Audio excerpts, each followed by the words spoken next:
लाख से अधिक smart meter इस बिहार के अंदर में लगा है। 1 नंबर स्थान पर बिहार है शोषण करने वाली मशीन लगाने के नाम। अंदाजा लगा सकते थे कि क्या हालात थे।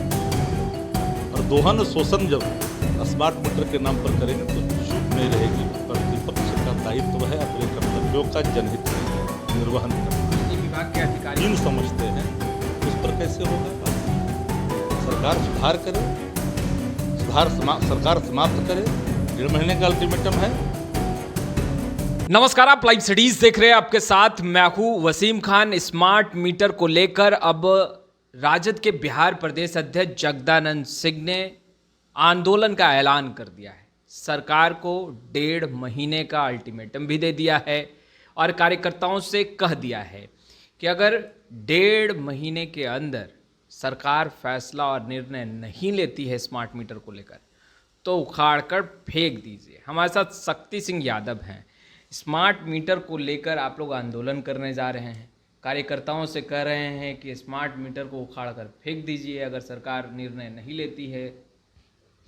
देखिए, पार्टी के प्रदेश अध्यक्ष जगदानंद सिंह जी ने आधिकारिक तौर पर आज ऐलान किया। याद रखिएगा, लेकिन 1 अक्टूबर को पूरे बिहार में बिहार के सभी प्रखंडों पर कार्यकर्ता धरना देंगे और स्मार्ट मीटर जो जनता के लिए अभिशाप बन चुका है, शोषण का दोहन का जो प्रतीक बना है, उसके खिलाफ ये आंदोलन है। कंपनियां बिहार के भोली भाली जनता के जेब को ढीला कर रही है।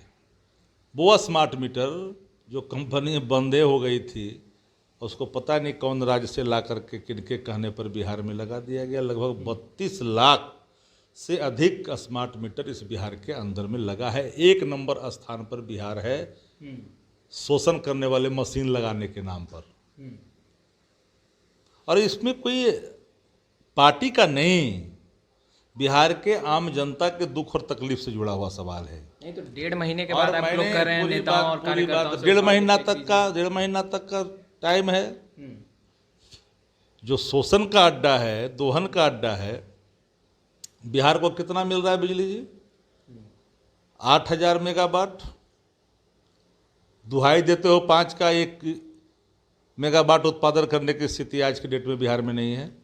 आप दुकानदारी कर रहे हो, आप दुकान बन गए हो, आप तो बेच रहे हो, खरीद रहे हो, बेच रहे हो। उत्पादन था जो बंद हो गया तो दे दिया एनटीपीसी को आपने। बरौनी से लेकर के काटी थर्मल पावर, जो मदर कंपनियां थी हमारी उत्पादन करने वाली, आपने बेचा, आपने दिया। और एक दुकानदारी खोल दी आपने दोहन का और शोषण का। बिजली की कटौती से शहर भी परेशान है। गांव की तो बात ही छोड़ दीजिए। बीच में तो पानी के लाले पड़ रहे थे, नल जल के लिए त्राहिमाम लोग कर रहे थे। अंदाजा लगा सकते थे कि क्या हालात थी। और दोहन शोषण जब स्मार्ट मीटर के नाम पर करेंगे तो चुप नहीं रहेगी। प्रतिपक्ष का दायित्व है अपने कर्तव्यों का जनहित में निर्वहन करना। बिजली विभाग के अधिकारियों को राजद कार्यकर्ता गांव कस्बों में नहीं घुसने देंगे। राजद कार्यकर्ता नहीं, आम और अवाम जिनको शोषण का मशीन समझते हैं, उस पर कैसे होगा बात। सरकार सुधार करे, सरकार समाप्त करे। 1.5 महीने का अल्टीमेटम है। प्रतिपक्ष सत्ता का दर्पण है। डेमोक्रेसी में इस कर्तव्यों का निर्वहन करनी चाहिए। जन सरोकार जब सामने है, हम अगर चुप बैठेंगे तो इतिहास कल पूछेगा कि प्रतिपक्ष क्या कर रहा था। हमारी भूमिकाएं हैं।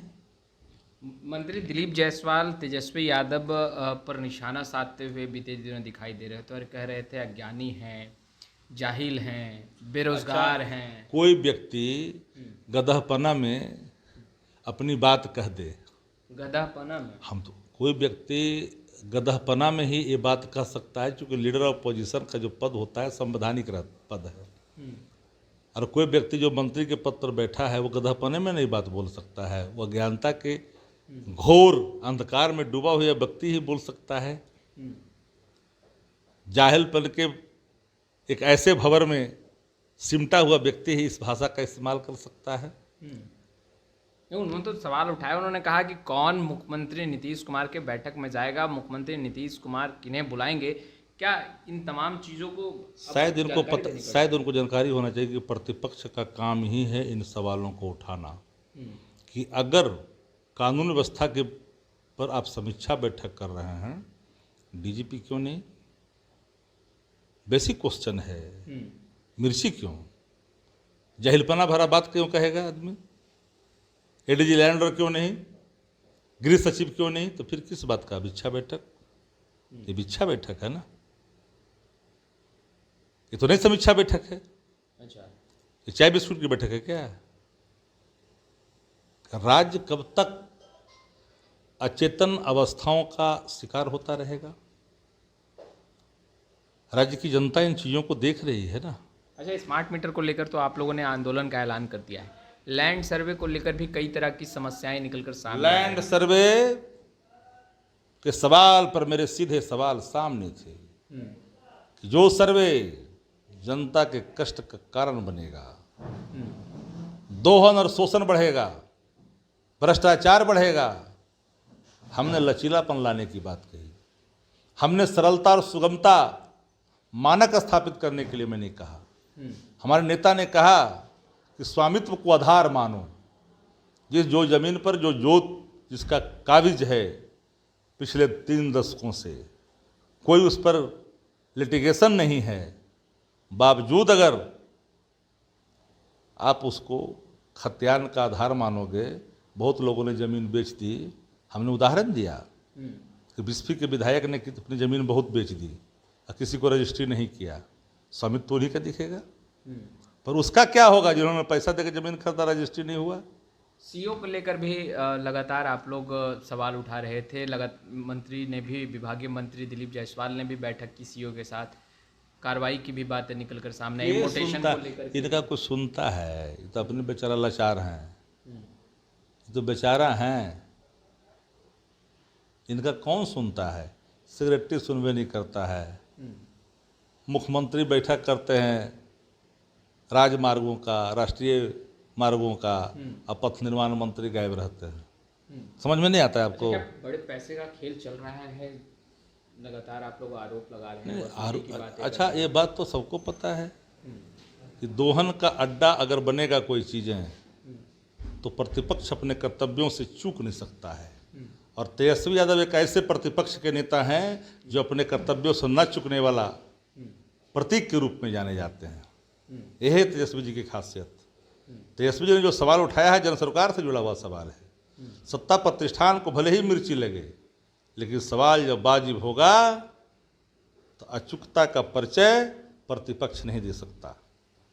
तो आपने सुना शक्ति सिंह यादव को। देखिए, जहां स्मार्ट मीटर को लेकर गरज है, वहीं लैंड सर्वे पर भी बड़ा सवाल खड़ा करते हुए दिखाई दे रहे हैं। फिलहाल इस वीडियो में इतना ही। आपका बहुत बहुत शुक्रिया।